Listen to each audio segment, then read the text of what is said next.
et bonsoir Lensa Plil et merci de nous accueillir. Ce soir, on va vous présenter un voyage d'études et puis ensuite chacune les pratiques qui en découlent et comment ce voyage a infusé et continue d'infuser aujourd'hui dans notre pratique quotidienne de la maîtrise d'œuvre. Ce voyage d'études qu'on a fait en 2019, c'est un voyage qu'on a fait à la suite de l'obtention d'une bourse qui s'appelle la bourse Delano, Aldrich and Emerson. C'est une bourse américaine qui sélectionne chaque année un architecte pour lui permettre de voyager aux États-Unis avec le thème de son choix. Donc au stade de la candidature, il faut présenter son parcours et le thème qu'on souhaite développer sur le territoire.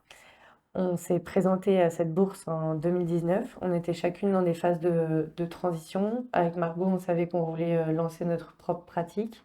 Et Alexia, elle était dans un autre type de transition où elle quittait une pratique plus personnelle pour rejoindre un bureau à Bruxelles.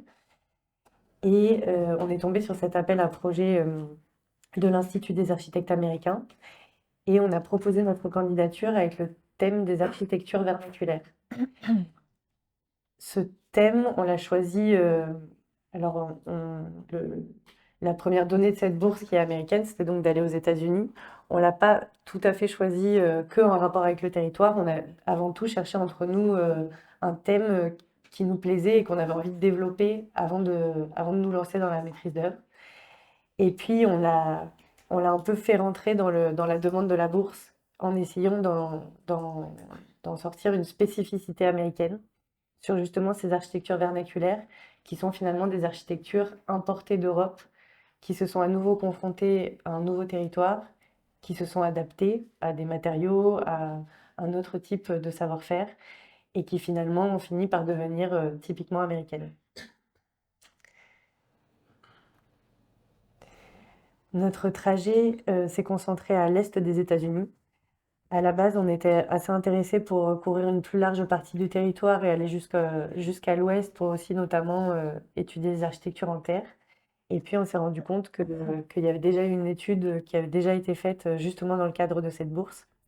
Et donc on a vraiment concentré notre voyage à l'est, justement en se disant que voilà, c'était le premier lieu aussi d'arrivée des pionniers européens et de voir un peu comment nos architectures vernaculaires catapultaient sur le territoire de manière assez brute. C'était ça un peu qui nous intéressait avec ce territoire. Et puis on avait 3 mois, donc on souhaitait se rendre dans l'Amérique un peu, enfin ce qu'on appelle un peu l'Amérique profonde, en se disant que c'est certainement pas un voyage qu'on ferait hors du cadre de cette bourse.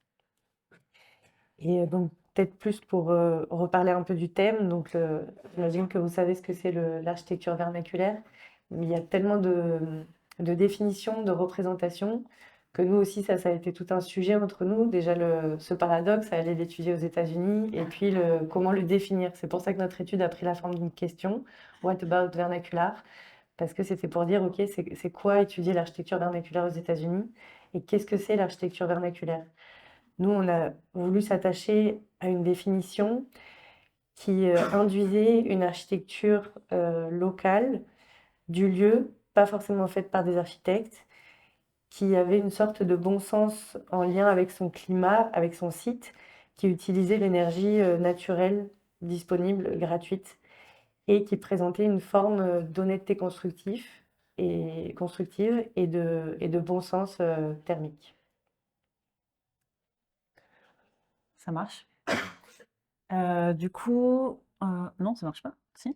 D'accord. Pour vous parler un peu de la méthodologie de préparation de ce voyage et sur site après la manière dont on a récolté la matière, en fait, qui a après servi, comme disait Claude, à une exposition et à l'élaboration d'une publication. Donc c'est un voyage qu'on a au-delà de la préparation du thème et de... Comme ça? Ah!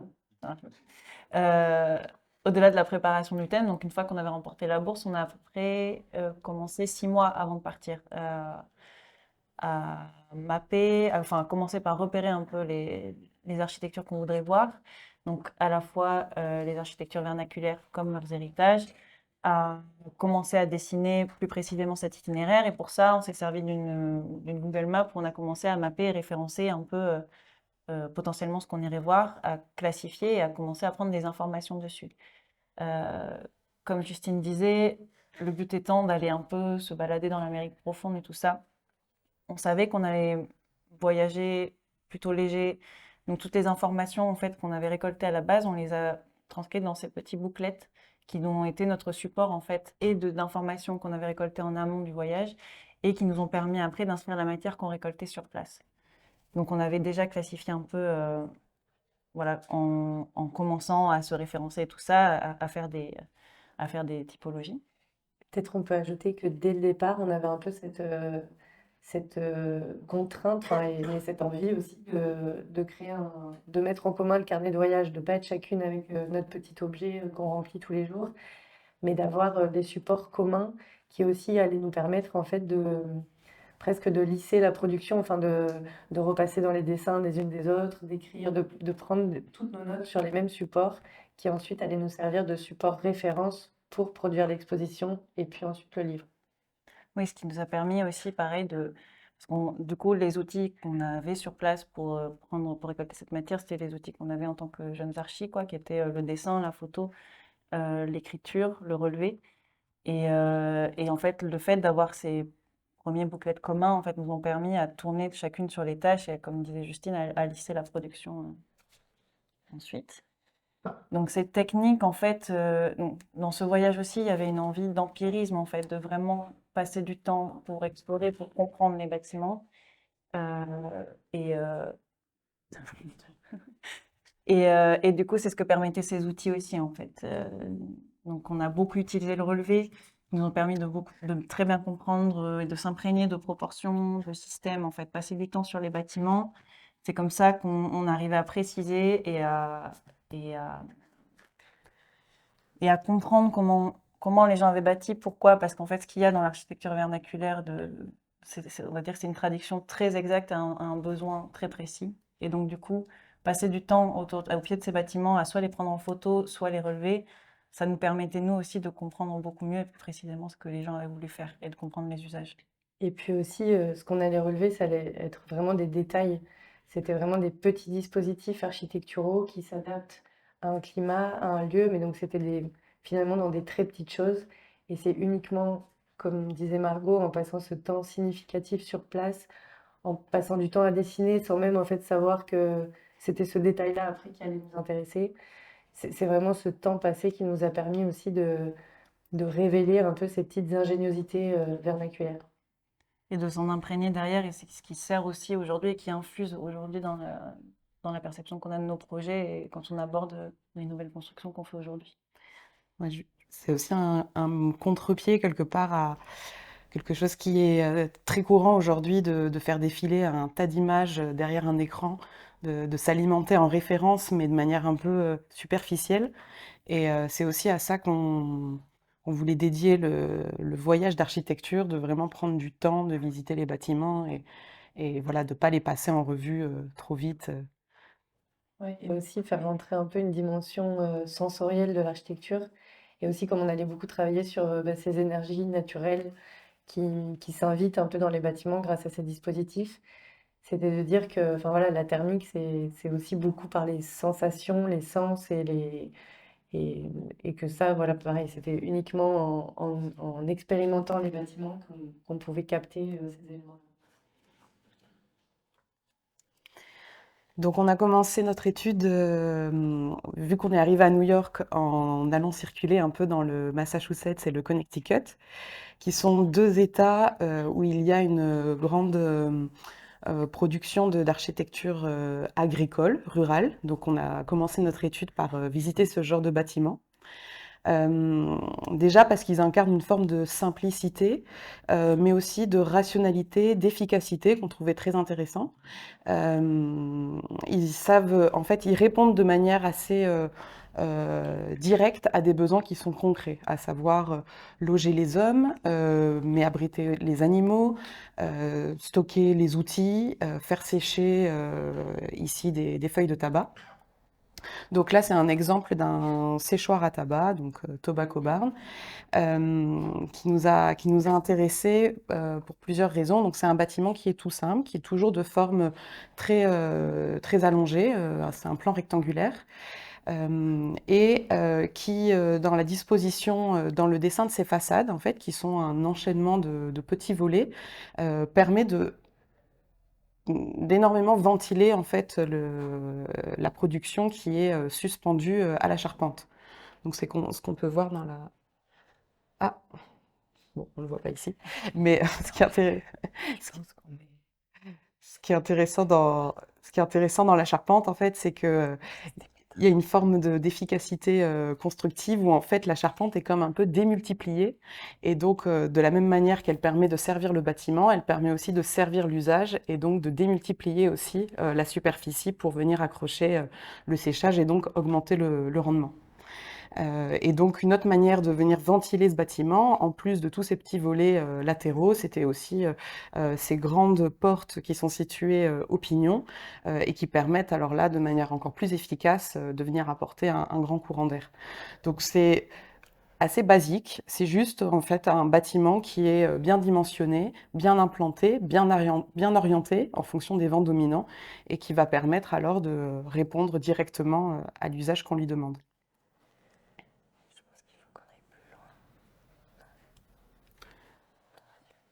Un autre exemple, donc ça c'est dans une région plus au sud, Mississippi, Louisiane.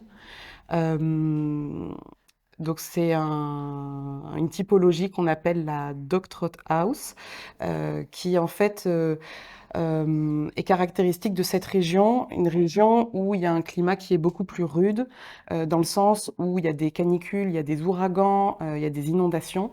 Et donc on retrouve quelques caractéristiques de l'architecture américaine typique, à savoir le porche, les espaces extérieurs, donc comment être abrité tout en se protégeant du soleil, comment être à l'extérieur, mais voilà, sans subir de surchauffe.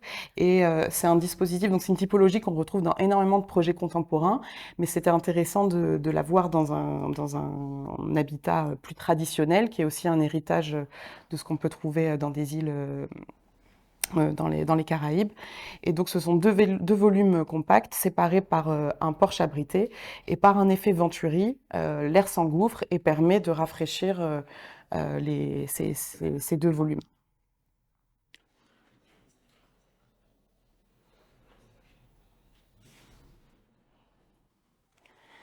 Donc, dans les constructions traditionnelles qu'on retrouve aux États-Unis, la construction en log, donc en tronc, en fait, est aujourd'hui un espèce de modèle qui est devenu typiquement américain parce que du coup importé d'Europe et c'est un des premiers mises en œuvre que les colons, quand ils sont arrivés, pardon, je me le mélange, quand les colons sont arrivés, en fait, il y a eu une problématique de territoire aussi à s'approprier, énormément de forêts à défricher et donc le bois était un des matériaux principaux. Et donc cette construction, la cabine qui est importée d'Europe, a couvert au fur et à mesure un peu le territoire. Donc là, par exemple, on est sur un certain type d'encoche, on en a retrouvé plusieurs en tournant un peu en Pennsylvanie et un peu dans la chaîne des Appalaches.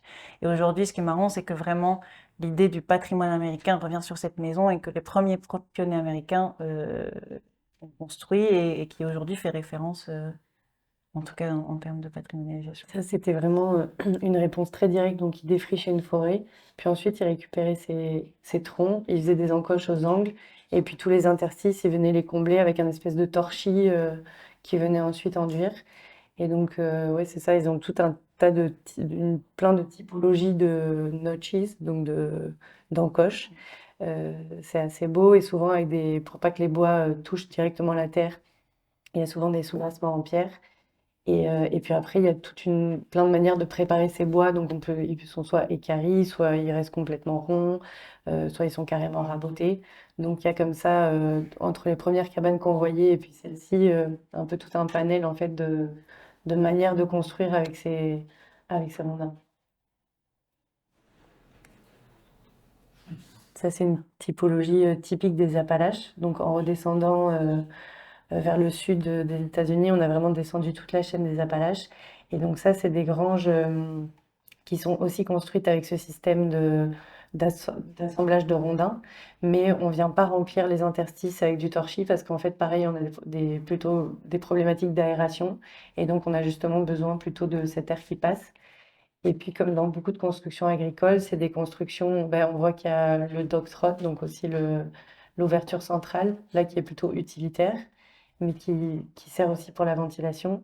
Et puis des notions de porte-à-faux, donc ça avec des origines diverses dans les raisons de ces porte-à-faux.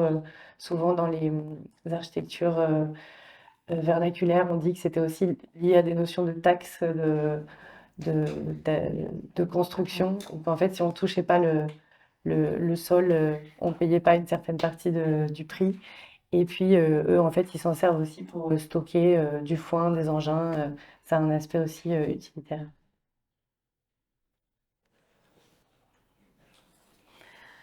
Une autre catégorie de bâtiments qu'on a visité, donc ce sont les bâtiments des Shakers. Donc les Shakers, pour ceux qui connaissent pas, c'est une communauté religieuse qui était persécutée en Europe et qui donc a profité de l'avènement du Nouveau Monde aux États-Unis pour donc partir et s'installer et développer en fait leur style de vie.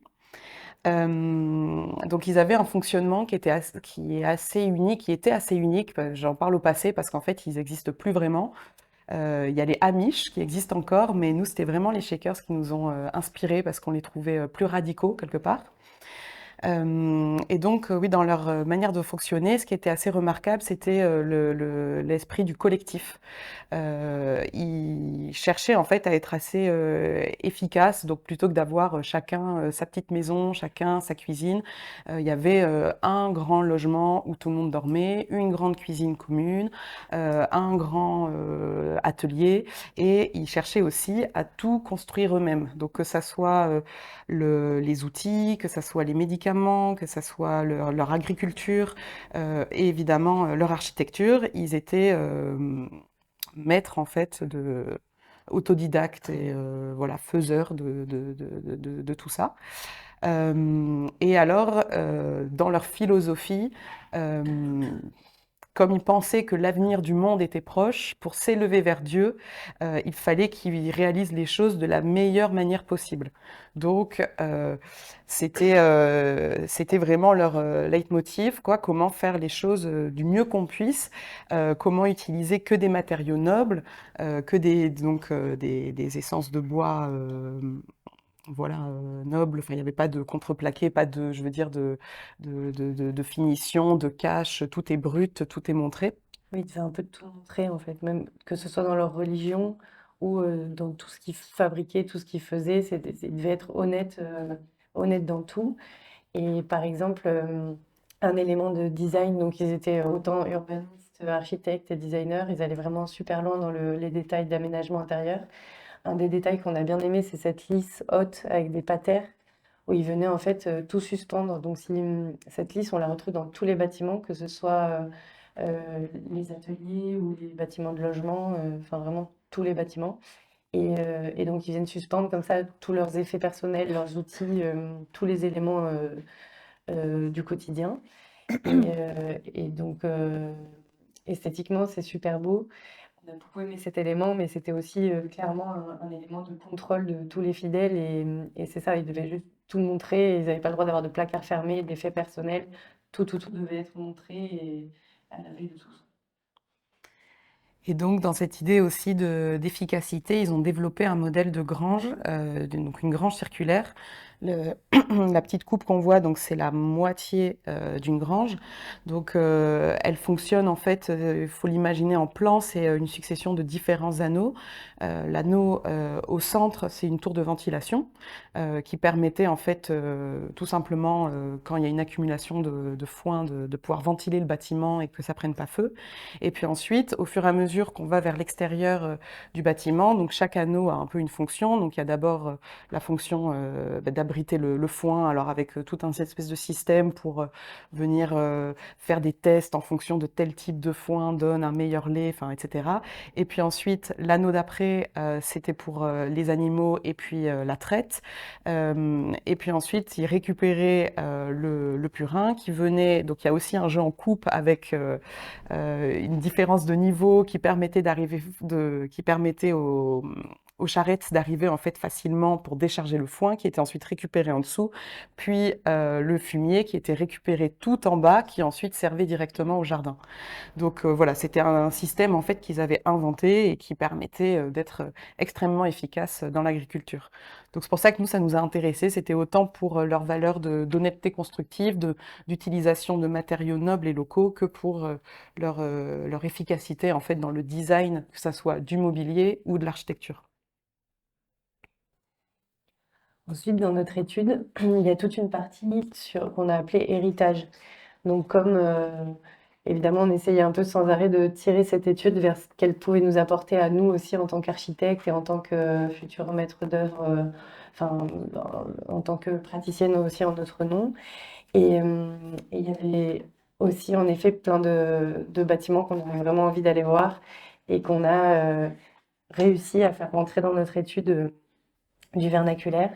Et donc, en fait, on s'est juste posé cette question de ce qu'avaient pu emprunter certains architectes plus contemporains à ces architectures vernaculaires. Donc, de près ou de loin, c'était souvent des rapports très peu directs. Et, ou alors, parfois, certains autres architectes qui avaient vraiment parlé de l'étude des constructions vernaculaires du lieu de manière beaucoup plus libre. Et donc, on a étudié toute une série de projets allant de Frank Lloyd Wright à Louis Kahn, en passant par le boss exilé aux États-Unis.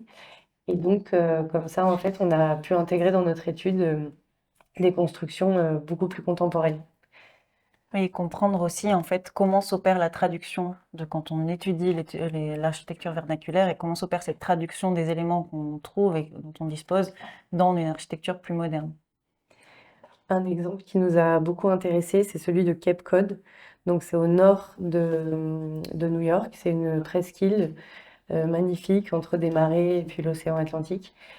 Et là-bas se sont retrouvés tout un tas de constructeurs, donc soit des personnalités exilées du Boos pendant la guerre.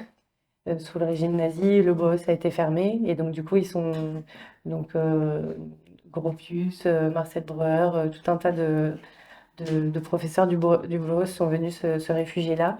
Et puis ils ont vraiment dit qu'ils avaient trouvé une sorte de nirvana sur cette presqu'île qui leur a donné envie de construire selon toutes leurs idéologies modernistes, mais en même temps d'avoir des manières de construire par eux-mêmes, donc complètement en autoconstruction, et une architecture un peu plus bricolée, un peu plus assemblée par les habitants. Et ils se sont retrouvés sur cette presqu'île avec tout un tas de c'est un groupe de gens qu'on appelait les Brimes Bohemians, qui étaient des gens plutôt un peu bobos de Boston et qui n'étaient pas nécessairement architectes, mais qui avaient aussi ce désir d'aller construire des cabanes entre les pins et les dunes de sable. Et donc là, par exemple, c'est une maison de quelqu'un qui n'était pas architecte, qui s'appelle Jack Hall, qui était plutôt charpentier de formation, mais qui s'était pas mal formé au design. Et donc, qui a développé une maison, la Hatch House, où il part d'une trame, donc de 2,50 m par 2,50 m. Et il fait comme ça un grand deck, et puis il vient refermer certaines cellules. Et puis au fur et à mesure que la famille s'agrandit, il complète. Donc il emprunte aussi des notions de modularité qu'on retrouve super souvent dans l'architecture vernaculaire. Et puis on retrouve là un vocabulaire un peu comme dans les tobacco bars, de volets qui se soulèvent à l'aide de drisses et de taquets, enfin vraiment une maison que son habitant vient activer, ventiler lui-même, et puis créer des espaces en fait en fonction de ses activations, donc des espaces de porche. Et puis donc c'est vraiment une maison qui vit vraiment avec ses éléments et on aimait bien dire qu'elle était moderniste dans son dessin, mais primitive dans son expérience. En tout cas, nous, c'est comme ça qu'on l'a vécu. Ensuite, 2 autres exemples, donc évidemment, on est allé voir La Maison sur la Cascade de Frank Lloyd Wright et Qui est la maison la plus visitée au monde, voilà, ce qu'on a faut pu le savoir. apprendre. On a un peu profité de cette étude aussi pour, faire savoir un peu la teneur de notre étude, au guide et puis ils nous ont fait une visite un peu adaptée en fonction de notre thème, justement en nous montrant plein de petits dispositifs que Wright a imaginés pour se servir, des éléments donc dans son architecture organique. Donc par exemple, il y avait une petite construction qu'on avait étudiée en Pennsylvanie qui sont des petites granges qui sont bâties sur des ruisseaux. Et c'est une construction qu'on retrouve super souvent dans les communautés. Ça s'appelle la Spring House. Et en fait, c'est un peu le frigo souvent de la communauté. Donc en gros, la petite construction en pierre construite sur un ruisseau profite de la fraîcheur du ruisseau. Et puis on peut y stocker, donc dans cette petite construction, toutes les denrées périssables. Et puis en nous faisant visiter la maison sur la cascade, en fait, au-dessus de la cascade, dans le salon, il y a comme une verrière un peu, comme une espèce de cale qu'on peut ouvrir. Et en fait, quand on l'ouvre, immédiatement, il y a enfin, le vent qui s'engouffre sous la maison et donc qui longe la cascade, qui s'engouffre dans le salon. Et c'était vraiment un dispositif pour venir rafraîchir toute l'habitation. Donc, ils nous ont fait comme ça une petite série de clins d'œil un peu avec notre étude. Et puis ensuite, on a découvert un architecte qu'on a beaucoup apprécié, qui était un disciple de Wright, qu'on ne connaît pas du tout en Europe parce que son œuvre est très protégée. Il s'appelle Fyfe Jones. Et donc, c'est la photo de droite. Et c'est un architecte qui avait travaillé chez Wright, enfin, qui était vraiment disciple de Wright. Et donc voilà, on a aussi découvert ces constructions très organiques, il travaillait beaucoup les notions de grotte et puis de cabane, enfin voilà, vraiment avec les matériaux donc de son Arkansas natal qu'il connaissait très bien, avec des méthodes constructives qu'il connaissait traditionnellement super bien. Et pour la petite anecdote du voyage, donc autant la maison sur la cascade, c'est une visite qu'on book, hein, on y a passé une après-midi avec un guide, tout un groupe. On n'avait pas le droit de prendre de photos à l'intérieur. Ça, c'était un petit peu frustrant. C'est pour ça que dans le livre, on a essayé de raconter ce qu'on avait vu sur place par juste des petits dessins. Et par contre, la Stoneflower, ça c'est une maison qu'on a découvert un peu par hasard sur Airbnb. Parce que c'est un peu comme ça qu'on se logeait souvent pendant le voyage pour faire pas cher. En fait, on allait chez l'habitant parce qu'il y a un peu cette formule qui existe où on peut sélectionner voilà, juste une chambre où on dormait toutes les trois souvent. Et là, on a carrément vu qu'il y avait la maison tout entière et donc on y a passé, c'était Noël ou Nouvel An? Non, c'était Noël. Et donc on a pu l'expérimenter pendant un peu plus qu'une visite. On y est resté peut-être 2 ou 3 nuits. Et donc voilà, c'était super, d'autant plus que dans la partie, donc c'est vraiment une cabane sur une grotte, ça c'est les deux archétypes que Faye Jones euh, ouais, qu'on retrouve souvent dans ces architectures. Et la salle de bain était dans la partie grotte. Et donc, c'était réellement, enfin, la douche, c'était vraiment une expérience un peu troglodyte comme ça. On ne savait pas vraiment d'où sortait l'eau, mais c'était marrant à expérimenter.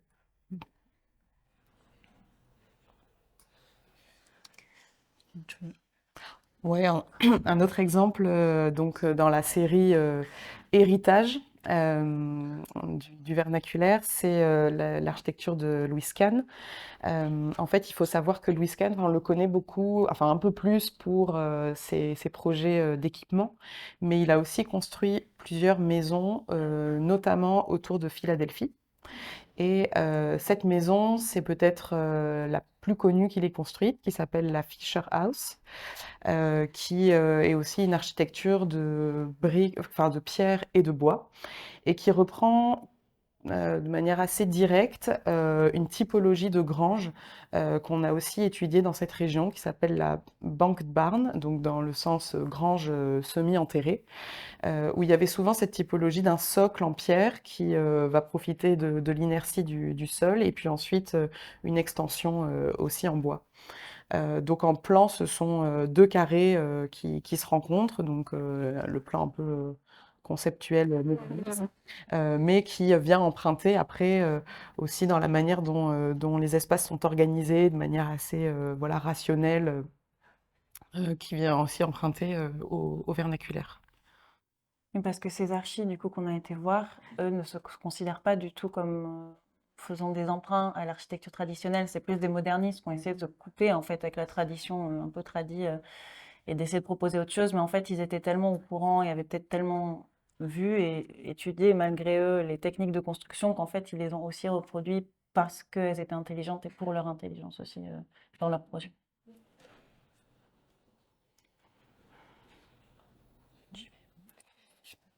En rentrant, on avait cette ambition de faire une exposition et un livre.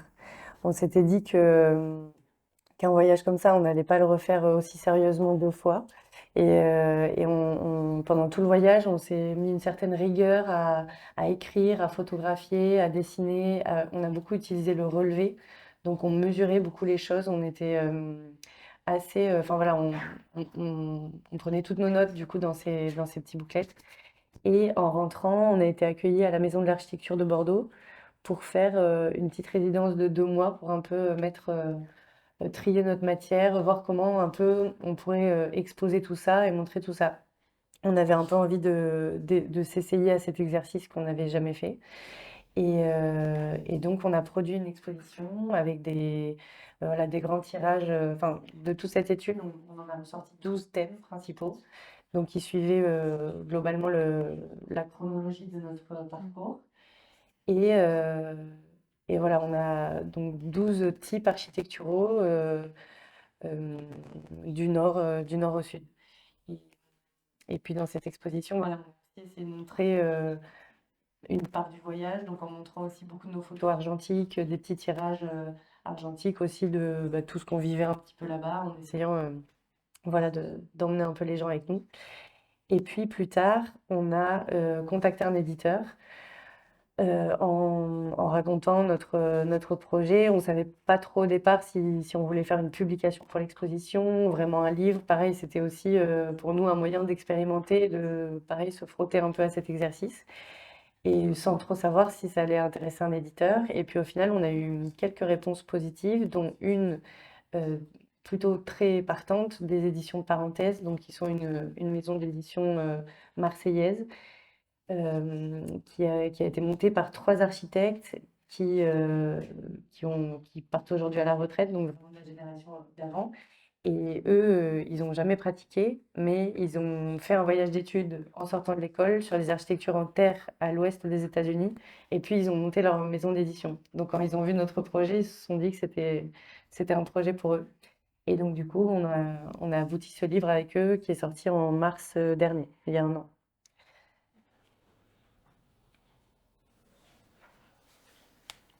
Prenez le micro.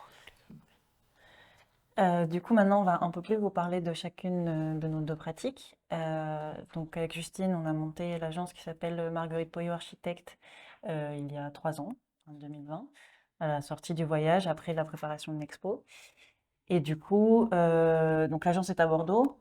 Les projets sont et à Bordeaux et dans le territoire, on va dire, dans un rayon de 200 km autour de Bordeaux, parce que aussi dans l'intérêt de poursuivre et de pouvoir un peu projeter ce qu'on avait découvert sur le territoire. On avait envie de se confronter aussi au milieu rural et à d'autres types de bâtiments et de programmes.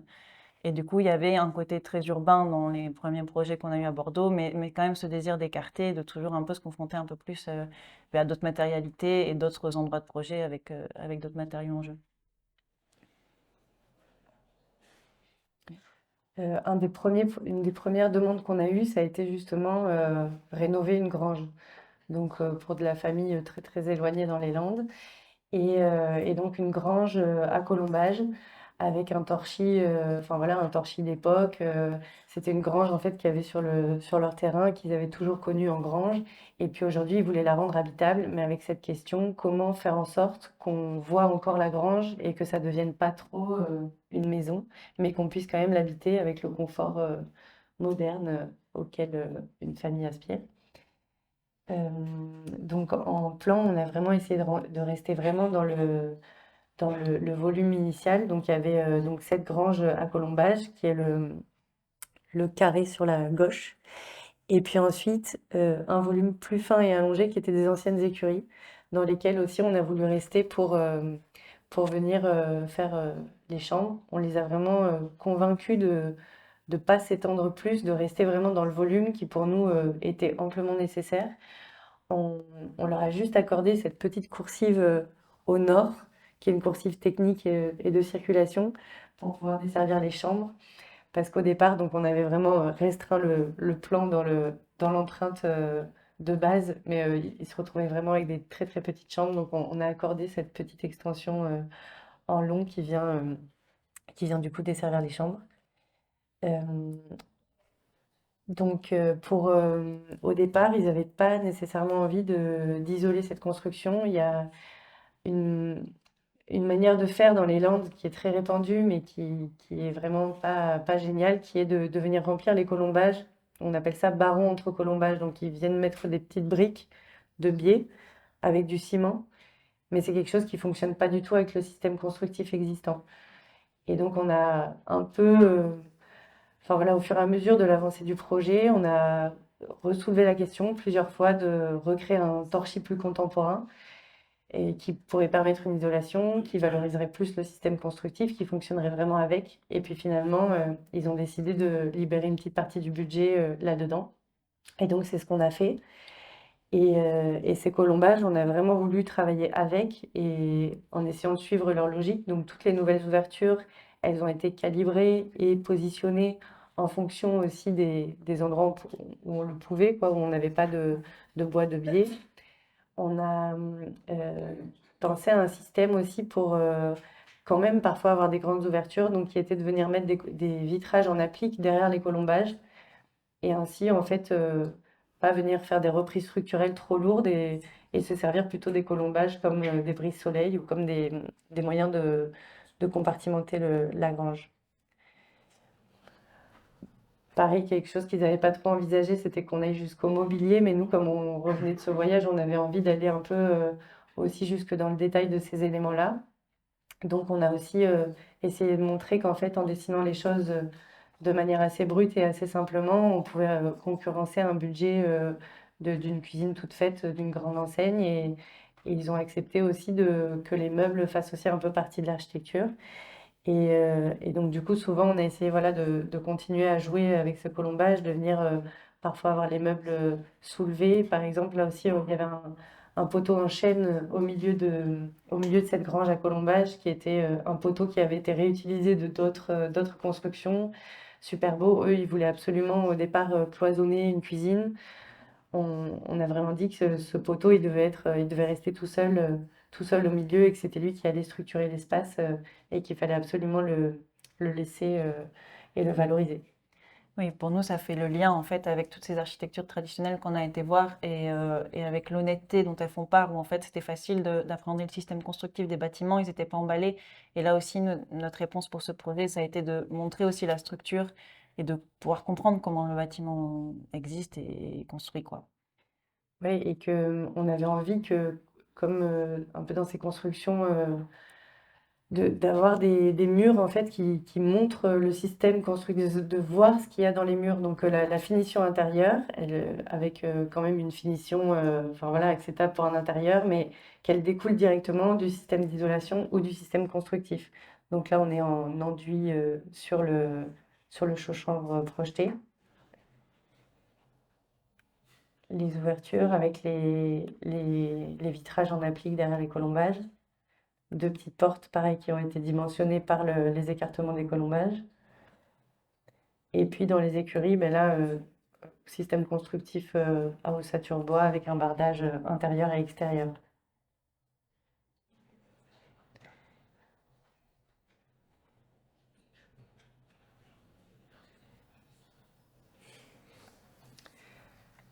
Un autre projet qu'on voulait vous montrer, parce qu'on trouve que c'est important, enfin intéressant de montrer aux étudiants un peu aussi un parti pris quand on vient nous voir pour une rénovation.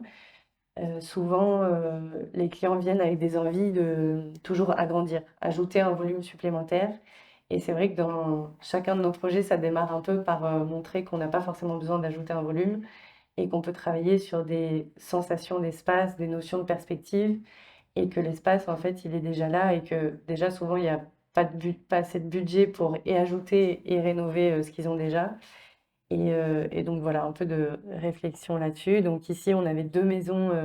Déjà, il y avait une maison qui était déjà une extension de l'autre maison et ils voulaient encore ajouter un volume à l'avant pour être plus ouvert sur le jardin.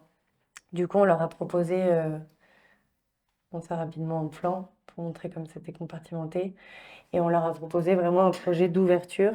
Donc c'est vraiment un projet de gros œuvre où on est venu faire des grandes ouvertures et sur le jardin et entre les pièces pour essayer justement un peu d'ouvrir tout ça sur le dehors et les communications entre ces deux maisons. Et c'est vrai que ça fait vraiment partie des questionnements qu'on se pose à chaque fois qu'il y a un projet qui arrive dans l'agence, c'est construire plus, pourquoi? Artificialiser un sol, pourquoi? Alors qu'en fait, c'est des sensations aussi qu'on recherche d'espace comme pour ce projet-là, en fait, de faire des ouvertures bien positionnées, bien orientées, ça projette vers l'extérieur de la même façon que des grappillés 20 mètres carrés sur un jardin.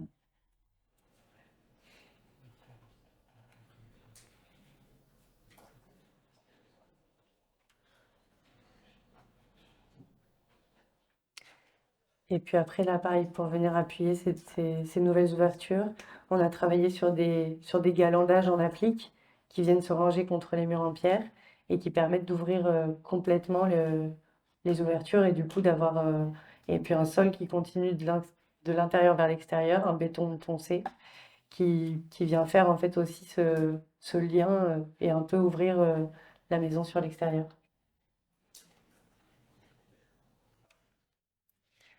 Du coup, alors là, c'est la rénovation d'une maison qui se situe dans un très vieil immeuble qui était un ancien noviciat de jésuites, donc formation pour les jeunes jésuites, qui a été découpé en plusieurs travées. Donc il faut imaginer un très grand bâtiment horizontal, rectangulaire, qui est découpé en travées. Chaque travée a son jardin du côté de la grande baie, et chaque appartement est traversant. Dans l'appartement, dans l'état où on l'a récupéré, en fait, ce traversant a été coupé par la bande technique, enfin, on va dire par les sanitaires, la cuisine, qui était positionnée en plein milieu de l'appartement. Donc, en fait, il n'y avait plus le traversant du tout. Or, ce qui est intéressant dans cet appartement, c'est qu'il y a deux baies. Donc, la très grande baie qu'on a vue sur la première photo qui donne sur le jardin, et après deux petites baies à l'étage au-dessus de la mezzanine et au rez-de-chaussée. On est sur un habitat presque un peu troglodyte avec des murs de 1 mètre d'épaisseur, des ouvertures qui sont pas très larges. Et donc, du coup, l'idée, c'était vraiment de venir mettre toute une bande technique sur le côté et retrouver une sorte de 3 pièces en enfilade et de retrouver ce traversant, même si c'est juste par des vues. Et puis, d'ajouter des espaces en mezzanine qui viendraient être tirés aussi vers la baie vitrée du jardin. Pendant le chantier, on a eu pas mal de découvertes, comme par exemple cette voûte qui avait été, on voit qu'elle est découpée au milieu, et en fait, elle était complètement emballée dans du placo. Donc, on ne se doutait pas du tout qu'il y avait un tel élément structurel à cet endroit-là. Et les architectes précédents étaient venus découper la voûte, mettre un linteau béton au niveau des poutres pour pouvoir faire une porte pour passer dans la chambre. Et c'est vrai que quand on avait visité la première fois, on avait vu qu'il y avait un espèce de placard coincé sous la voûte. Et on s'était dit, tiens, c'est marrant d'avoir fait ce placard tout en long à l'entrée, c'est bizarre. Et puis en fait, quand on a fait la démolition, on a découvert cette voûte. L'entrepreneur nous a appelés. Il y avait même des peintures d'époque qui étaient encore sur la voûte. Et donc, du coup, on a un peu décidé de faire rentrer un peu dans l'aménagement et dans notre dessin des mobiliers intérieurs, de la laisser apparente alors à l'endroit où elle avait été le moins mascagnée par des fers et tout, parce que je pense qu'ils avaient vraiment essayé de s'en débarrasser de la voûte. Et donc, du coup, de l'autre côté, on a été obligé de la re-enduire parce qu'elle avait vraiment trop de pets dans tous les sens. Et donc, on a redessiné en fait tous les mobiliers intérieurs à partir de cette découverte de chantier. Là, c'est la mezzanine. À l'origine, il y avait une mezzanine qui s'arrêtait net à la bibliothèque. On l'a continuée et puis on en a fait une deuxième aussi qui vient chercher le plus de lumière côté jardin. Et qui vient cadrer, enfin finir de cadrer aussi la bande technique, du coup, qui se retrouve aujourd'hui sur le côté de l'appartement. Donc le traversant retrouvé. Alors, du coup, ça c'est une maison. Le client est venu nous voir parce qu'il avait découvert cette maison sous les ronces en faisant une balade à moto. Et il est tombé amoureux de cette maison, on comprend assez pourquoi. Donc, c'est une maison moderniste des années 60 qui a été construite par Michel Sadirac, qui est un architecte bordelais de l'école bordelaise. Euh, donc, qui est tout en pierre et en poutre en béton, qui font 1 mètre de haut à peu près. Donc le client avait un peu commencé à vider la maison parce qu'il y avait eu plein d'annexions par les précédents propriétaires, dont certains qui avaient construit des toits à 4 pans sur la toiture parce qu'elle avait des problèmes d'étanchéité. Et lui a un peu curé tout ça et est venu nous chercher en disant voilà, maintenant j'ai ça et je sais pas quel choix prendre et je sais pas comment m'attaquer à ce sujet-là maintenant tout seul. C'est quelqu'un qui s'est occupé de cette maison et de ce terrain pendant 10 ans, donc qui est assez dans un processus assez lent pour développer son projet. Et donc, il avait vraiment essayé de la retrouver dans son état initial. Donc, il avait bien compris qu'il y avait une idée d'un architecte derrière. C'est pas du tout quelqu'un qui est nécessairement sensible plus que ça de base à l'architecture. Mais il a commencé à enquêter sur cette maison et il a vraiment fait tous les travaux pour enfin, voilà, enlever tous les ajouts qui avaient été faits par la suite. Et donc la maison, elle avait brûlé. Et donc nous, on l'a récupérée un peu comme une espèce de ruine assez belle. On a fini de nettoyer les pierres, les poutres. Et, et puis lui, il était partant pour avoir un projet assez brut et pour garder les pierres visibles à l'intérieur comme à l'extérieur.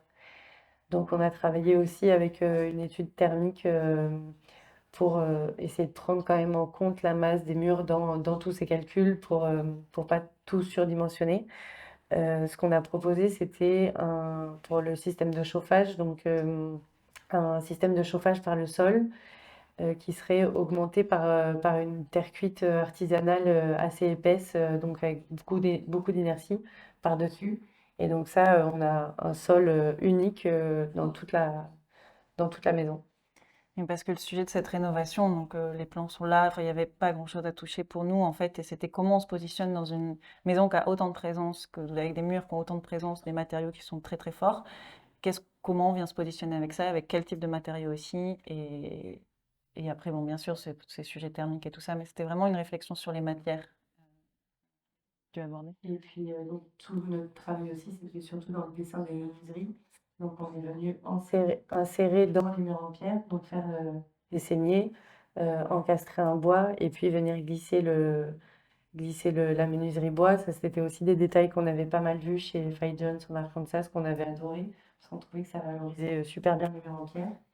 Et puis, un travail aussi d'un poste vitré qui viennent reprendre chaque fois les retombées des poutres autant dans les menuiseries extérieures que pour la menuiserie intérieure. Donc là, c'est en cours, on voit pas, mais tout le cloisonnage est en bois et surmonté d'un poste comme ça vitré qui vient aussi amener de la lumière dans toutes les pièces.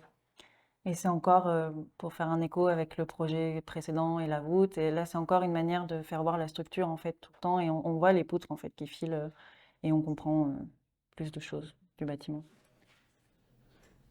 L'idée, voilà, étant toujours d'essayer de valoriser le système constructif existant. Et donc, j'accélère peut-être un peu pour, rapidement pour que Alex puisse se présenter derrière. Donc ça, c'est plutôt les typologies de bâtiments qu'on trouve à Bordeaux Centre. Donc Bordeaux, c'est une ville classée au patrimoine de l'UNESCO. Donc on intervient dans des bâtiments qui sont très très contraints par une réglementation assez sévère. Et pour nous, c'est des sujets qui sont quand même très intéressants parce qu'on bosse avec les bailleurs sociaux, donc c'est pour l'habitat social, et c'est aussi donner accès en fait à de l'habitat social dans le centre-ville de Bordeaux, et de s'attaquer à des immeubles comme ça, où nous, on trouve que la contrainte en fait devient quelque chose de très intéressant à exploiter parce qu'en fait, du fait qu'on puisse pas vraiment toucher à beaucoup de choses, les appartements sont souvent plus lumineux, plus spacieux.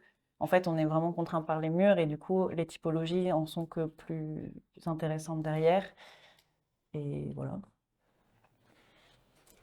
Donc là, on n'est pas toujours dans des moments où on peut montrer la réalité du système constructif et on est quand même obligé d'utiliser du placo et parfois même des sols souples.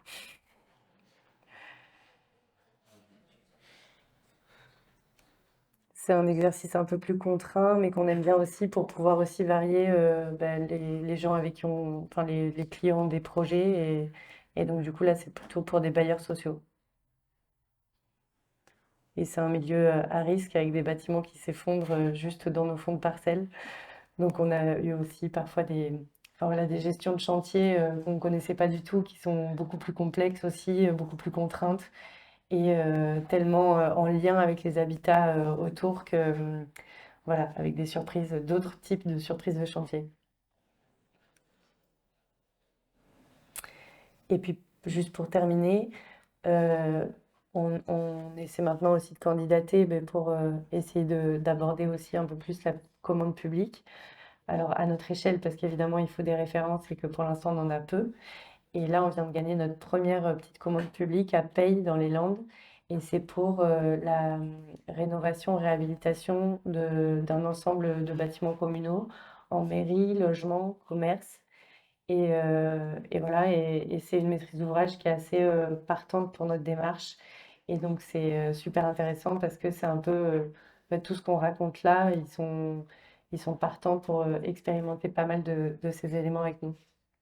Oui, en fait, on s'aperçoit que dans le privé, ça nous permet aussi de tester des choses parce que les réglementations sont peut-être un peu moins lourdes dans la rénovation. Donc, tous les isolants et les matériaux biosourcés qu'on essaye de mettre en place, mais on peut les tester plus facilement dans le privé et après s'en servir derrière comme une expérience pour essayer de sortir les valeurs du privé et les rajouter un peu dans la commande publique.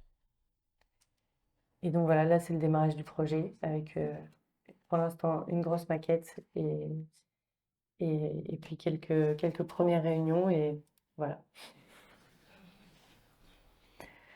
Je vais enchaîner, mais je vais faire rapide. On trouvait intéressant de montrer un peu 2 exemples de trajectoires suite au voyage qu'on a fait ensemble. Parce que comme donc on vous l'a expliqué, moi, suite à ce voyage, j'ai déménagé, j'ai quitté Bordeaux pour rejoindre Bruxelles. Et donc, j'ai intégré le bureau Carbone, qui est une coopérative d'architectes et d'urbanistes, donc qui sont basés à Bruxelles. Donc, c'est un bureau qui a quasiment 20 ans maintenant, qui a été créé par Bernard Bains, Mathieu Delatte, Géry Leloutre et Victor Brinfo. Voilà, et j'ai intégré l'équipe. Aujourd'hui, on est à peu près une vingtaine. Et donc, je vais juste me concentrer sur l'explication d'un projet. Avant ça, juste montrer un petit peu le panel de production que fait ce bureau. Donc, il y a autant des projets privés que des projets publics, des équipements, des rénovations de bâtiments collectifs, aussi des projets d'espace public. À travers donc de l'acupuncture urbaine ou alors même des master plans, des études de planification. Donc il y a un travail assez, comment on va dire, fréquent sur les questions de rénovation. On essaye de construire au minimum aussi, un peu dans la même lignée que ce que vient de dire les filles. Euh, voilà, tu peux enchaîner là, c'est juste pour montrer un peu des images avec au maximum aussi l'utilisation de matériaux biosourcés. En fait, à l'origine, c'est un bureau qui a un héritage moderniste et puis qui ensuite a évolué vers vers des questions de comment diminuer l'impact environnemental de la construction. Donc, en allant au maximum sur de la rénovation, sur des matériaux biosourcés, des matériaux locaux et aussi de plus en plus sur des questions de réemploi. Euh, Là, c'est par exemple en Corpaille, bloc de chanvre chaud qui sont produits donc sur le territoire belge, qui est un produit isolant qu'on utilise beaucoup. Ça, c'est un projet de rénovation de logements collectifs ou donc de logements sociaux, où la question du réemploi, de la circularité est prédominante. Donc, c'est souvent quelque chose qui est très présent dans les projets privés, des fois un peu moins dans les projets publics, parce qu'il faut pouvoir obtenir des garanties sur les matériaux qu'on va réutiliser, que ça ne fissure pas, que est-ce que ça va être en suffisamment bon état, est-ce que ça ne coûte pas plus cher. Si, souvent ça coûte plus cher, mais c'est un peu quelque chose un exercice auquel on doit se plier aujourd'hui que d'économiser la ressource. Donc voilà un petit peu les thématiques qui sont explorées dans le bureau. Et donc le projet que je vais vous présenter, il était intéressant parce que c'est le premier projet sur lequel j'ai travaillé. Il s'inscrivait vraiment dans la continuité du voyage aux États-Unis. Donc c'est un projet qui est assez ambitieux, vous allez voir, et donc les études ont duré longtemps. Aujourd'hui, malheureusement, vous ne verrez pas de photos de chantier, ni même de projet réalisé, parce que il est, alors c'est pas qu'il est aux études, mais c'est qu'on est en train de faire enfin, on finit la consultation d'entreprise et il va commencer cette année, mais certainement après l'été. Donc c'est un projet d'une ferme, une ferme caractéristique du patrimoine wallon, donc une ferme à cour, c'est-à-dire que c'est un ensemble de bâtiments agricoles qui s'organisent autour d'une cour, la cour étant un élément fonctionnel majeur dans le fonctionnement de cette ferme. C'est par cette cour en fait que tout le monde rentre, que toutes les activités ont lieu, et par cette cour aussi que sont desservis tous les différents bâtiments. Chaque bâtiment abritant une fonction bien précise. Donc pour rentrer un petit peu dans le diagnostic, avec l'héritage du voyage, j'avais vraiment reproduit un petit peu la même manière d'aborder les choses, donc par des croquis, par des photos, par des textes. Donc c'est un petit peu la logique du booklet dont on vous parlait pour comment voilà on fait une analyse à un moment donné d'un bâtiment. Donc bon, c'est juste un petit carnet avec des photos, mais voilà, pour commencer à rentrer dans les détails, comprendre un petit peu les petites intelligences qui étaient mises en place à l'époque et qu'on va des fois essayer de conserver. Donc là, l'Axono qui montre voilà, cette partition programmatique qu'on retrouve souvent dans l'architecture vernaculaire, mais aussi l'architecture moderne, souvent avec des plans très clairs, le corps de logis, les étables, la grange, etc. Donc ça, c'est une logique qu'on a essayé de conserver dans le projet. Donc le programme, donc c'est des bâtiments qui sont assez répandus, comme je disais, donc dans le territoire wallon. Mais aujourd'hui, évidemment, les pratiques agricoles ont complètement changé. Donc on ne sait pas vraiment comment les rénover. En tout cas, ce qui est sûr, c'est que c'est plus tellement des bâtiments qui sont utilisés pour l'agriculture. En faire des logements, c'est pas toujours très simple. Donc là, c'est un programme mixte qui permet d'abriter 2 gîtes, un grand gîte, un petit gîte, 5 logements qui sont destinés à des profils agricoles, parce qu'il y a malgré tout 50 hectares de terre aussi qui sont raccrochés, on va dire, à ce projet. Et tout ce lieu, en fait, a une vocation de devenir un espace de formation autour des questions de l'agroécologie. Donc, il y a un bâtiment, en fait, qui a subi un incendie et qu'on va rénover sous un espace de serre. Donc, c'est le bâtiment qu'on peut voir à droite. Je- on verra peut-être un peu plus loin des photos qui montrent voilà, les dégâts. Et donc, on reste dans le volume initial, mais on le rénove par un bâtiment serre qui permet d'avoir toute une multiplicité d'usages, j'imagine, comme la serre que vous avez ici. Et la grange, elle, est rénovée pour en faire un lieu polyvalent également, mais dans un espace isolé différemment. Donc là, voilà des petites images. Donc de la même manière, comment on va conserver les qualités présentes du bâtiment, donc isolées par l'intérieur pour conserver l'aspect des façades qui sont en moellon. En pierre du pays. Comment isoler cette fois la couverture par l'extérieur pour garder apparente une magnifique charpente en chêne. Donc ce sont des questions voilà, qu'on se pose. Donc après, bon, il y a toutes les histoires de jonction entre isoler d'un côté par, enfin, les murs par l'intérieur et puis une charpente par l'extérieur. Donc c'est ça aussi, ce sont tout ce genre de détails qu'il faut gérer, mais pour toujours au maximum valoriser en fait la matérialité dans un projet. En plan, donc le plan existant, une modification majeure qu'on a fait, c'est juste, enfin juste, on a conservé au maximum la partition, mais on a cherché à clarifier un peu la notion d'accès. Donc l'aile qu'on retrouve à gauche, qui est une aile un petit peu plus publique, et puis ensuite les 3 autres ailes qui sont un peu plus privées, donc pour des espaces de stockage, les gîtes et les logements.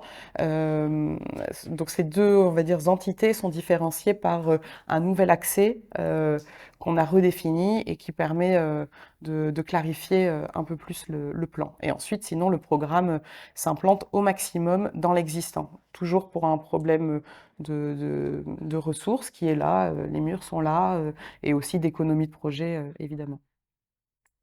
Donc ça, c'est le fameux volume qui a subi un incendie. Donc notre proposition, elle cherche à respecter voilà, le gabarit d'origine, mais en venant le compléter avec un bâtiment serre et donc une serre sur une charpente bois avec des petits éléments de bois, toujours les mêmes éléments, la même section. Donc ça, c'est quelque chose aussi qu'on avait repéré dans une typologie de grange euh, aux États-Unis, que vous pouvez voir dans le livre, où ce sont en fait toujours la même section de bois qui est démultipliée et qui permettait d'obtenir une forme de charpente qui libérait aussi un maximum d'espace pour y stocker le foin. Enfin bref, c'était un petit clin d'œil. Alors, une particularité de ces bâtiments, c'est que comme ce sont des bâtiments, comme je le disais, qui sont très concentrés sur l'intérieur, sur la cour, où se concentre le maximum des activités, ils sont à l'inverse extrêmement fermés sur l'extérieur. Et donc, ce sont des bâtiments qui sont un peu compliqués à rénover, car on a forcément envie de les ouvrir vers l'extérieur, mais comment le faire sans que ça soit un peu plic-ploc avec des ouvertures à droite à gauche? L'idée, de manière générale, sur toutes les interventions qu'on a essayé de mettre en place, c'est d'avoir des interventions qui sont le plus franches possible. Donc, malheureusement, ça apparaît pas très bien pour des questions d'affichage à l'écran, mais en fait, il faut imaginer que la façade est beaucoup plus vitrée que ça. Mais bon, voilà, il y a un jeu de hachures, enfin bref, et euh, avec on va le voir peut-être un peu plus loin, une séquence de structure bois en fait qui permet de garder l'aspect du volume en entier, mais tout en permettant également d'y introduire des vitrages pour éclairer les logements et juste leur apporter un minimum de luminosité.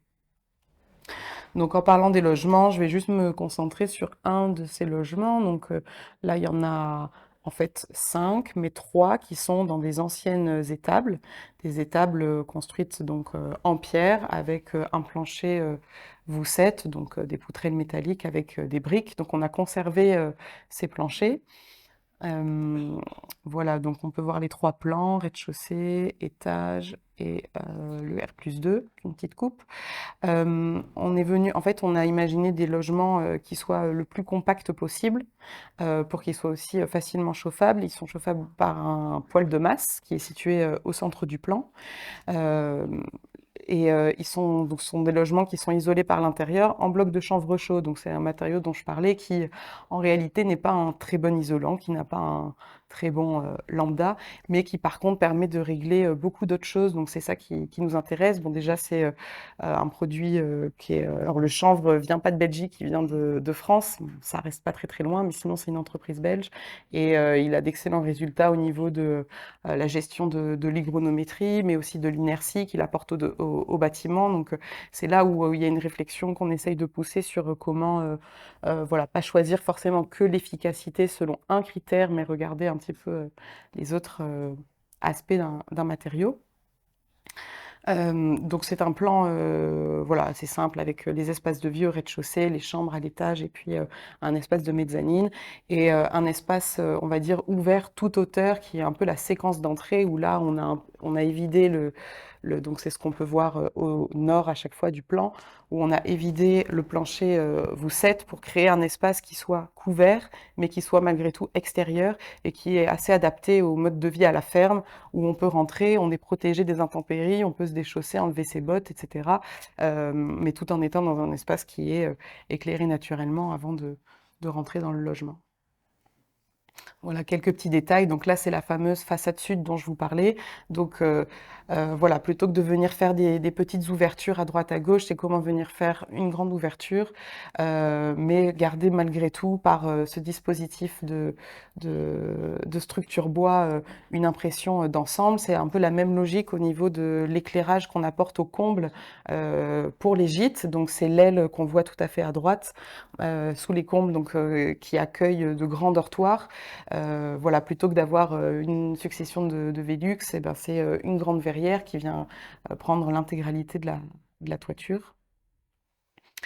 Voilà, détail rapide de l'isolation en chambre chaud. Et puis là, le détail de cette fameuse ossature, structure bois pour le soutien de la future serre dans cet ancien volume qui a brûlé. Et puis quelques photos de maquettes. Donc voilà, c'est un peu frustrant de voir un projet qui ne montre que des photos de maquettes, pas de photos de réalité, mais affaire à suivre. Voilà, donc c'est la fin de la conférence. Entre voilà. Le mot de la fin.